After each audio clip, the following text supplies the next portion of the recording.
దెయ్యాల వేదాలు వల్లించడం ఒకప్పుడు పెద్దలు చెప్తే విన్నాం కానీ ఇప్పుడు ప్రత్యక్షంగా చూస్తున్నాం. ఎందుకంటే 2019 నుంచి 2024 మధ్యలో జగన్మోహన్ రెడ్డి ప్రభుత్వంలో జరిగిన నరాచకాలు బహుశా ఆంధ్రప్రదేశ్ రాష్ట్రం ఏర్పడిన నాటి నుంచి ఇవాళ చూసుండకపోవచ్చు. అయితే అలాంటి జగన్మోహన్ రెడ్డి గారు కూటమి ప్రభుత్వం ఏర్పడిన నెల రోజుల్లోనే రాష్ట్రంలో శాంతి భద్రతలు కరువయ్యాయి, రాష్ట్రపతి పాలన విధించాలంటూ మొన్న అసెంబ్లీ ముందర చేసిన ధర్నా చూసాం. అయితే ఇవాళ వింతగా రాష్ట్ర అసెంబ్లీలో బడ్జెట్ సమావేశాలు జరుగుతూ ఉంటే వీటిని పక్కన పెట్టి ఢిల్లీకి వెళ్ళి, అంటే ఆయన మంది మార్పడంతో ఆయనతో పాటు గెలిచినటువంటి 10 మంది ఎమ్మెల్యేలు కానివ్వండి, గతంలో ఆయన దయ వల్ల లేకపోతే వాళ్ళ ప్రభుత్వం ఉన్నప్పుడు పదవిలో కూర్చున్నటువంటి ఎమ్మెల్సీలతో కానివ్వండి, అదే రకంగా మొన్న గెలిచినటువంటి ఎంపీలతోటి, అంటే ఆయన పార్టీకి సంబంధించిన ఎమ్మెల్యేలు, ఎమ్మెల్సీలు, ఎంపీలతోటి మరియు ఓడిపోయినటువంటి నాయకులందరినీ తీసుకుని ఢిల్లీలో జంతర్ మంతర్లో ధర్నా చేస్తున్నట్టు సమాచారం అంతా ఉంది. అయితే దీంట్లో చూసుకుంటే కనుక ఆయన ఏ నినాదం తెలుపుతున్నారండి? Save democracy, save Andhra Pradesh. అంటే నిజంగానే వింటుంటే నవ్వొస్తూ ఉంది. ఎందుకంటారేమో ఆయనతో పాటు ధర్నాలో పాల్పంచుకుంటుంది ఎవరండి అంటే విజయనగరం శ్రీకాకుళం జిల్లాకు చెందినటువంటి దువ్వాడ శ్రీనివాస్.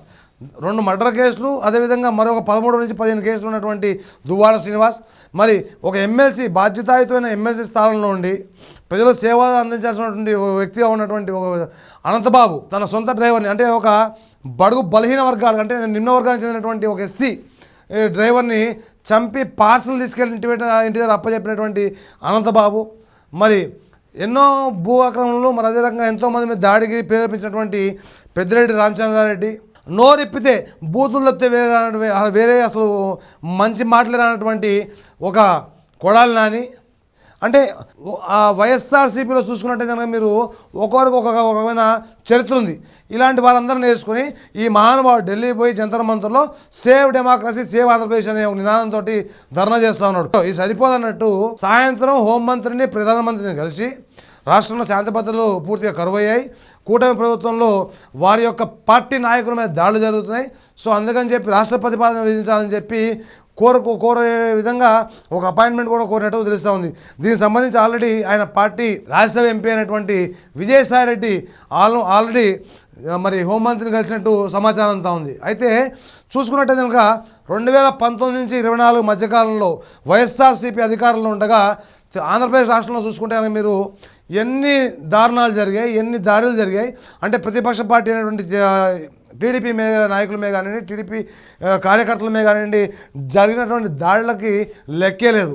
అంటే మచ్చు చెప్పుకుంటూ వస్తే కనుక టీడీపీ కేంద్ర కార్యాలయమైనటువంటి ఎన్టీఆర్ భవన్ మీద దాడి కానివ్వండి, ఆ తర్వాత అటు మరి మాచర్లలో ఒక పార్టీ కార్యకర్తని చంపేయడం కానివ్వండి, అదే రకంగా ఒక చిన్న కుర్రాడు తన అక్కని ఎవరు ఏడిపిస్తూ ఉంటే వాళ్ళని ఎదిరిస్తే ఆ పిల్లోడి మీద కిరోసిన్ పోసి తగలబెట్టడం కానివ్వండి, వాళ్ళ పార్టీ ఎమ్మెల్సీ అయినటువంటి అనంతబాబు వాళ్ళ డ్రైవర్ని చంపేసి పార్సల్ తీసుకెళ్ళి అందజేయడం కానివ్వండి, అంటే ఈ రకంగా చెప్పుకుంటూ పోతే పెద్ద చాంతాడంత లిస్టే ఉంది.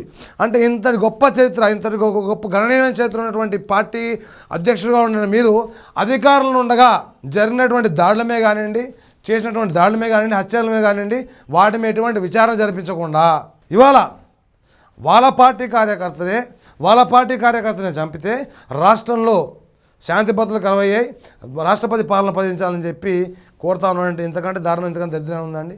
ఇవి సరిపోదన్నట్టు సొంత బాబాయిని చంపిన కేసులో ముద్దాయి అయినటువంటి తన వరుస సోదరుడు అవినాష్ రెడ్డిని కూడా వెంటేసుకుని వాళ్ళ ధర్నా కూర్చున్నాడంటే ఇంతకంటే చండాలం ఉందండి. అంటే ఈ మాట నేనంటలేండి, ఆయన సొంత చెల్లెలు వైఎస్ షర్మిల గారు మొన్న ప్రెస్ మీట్ పెట్టి, అయ్యా నీ పార్టీ కార్యకర్తను చంపేస్తే నువ్వు రాష్ట్రంలో మరి శాంతి భద్రతలు కరువైపోయాయి, మరి రాష్ట్రపతి పాలన పెట్టాలి, నేను ఢిల్లీలో ధర్నా చేస్తా అంటున్నావు. మరి సొంత బాబాయిని చంపారే, చంపిన తర్వాత సరే మీ బాబాయిని చంపిన రోజున ఆనాడు అధికారంలో తెలుగుదేశం పార్టీ ప్రభుత్వం ఉంది, మరి తర్వాత 5 ఏళ్ల కాలం నువ్వే అధికారంలో ఉన్నావు కదా, మరి 5 ఏళ్ల కాలంలో ఏం పీకి పోసావు, ఏం పీకి పడగొట్టావని చెప్పి సొంత చెల్లె ప్రశ్నిస్తుంది. ముందర నీ చెల్లికి సమాధానం చెప్పుకో, నీ తల్లికి సమాధానం చెప్పుకో, తర్వాత రాష్ట్ర ప్రజల గురించి నువ్వు మాట్లాడే హక్కు పొందుతావు.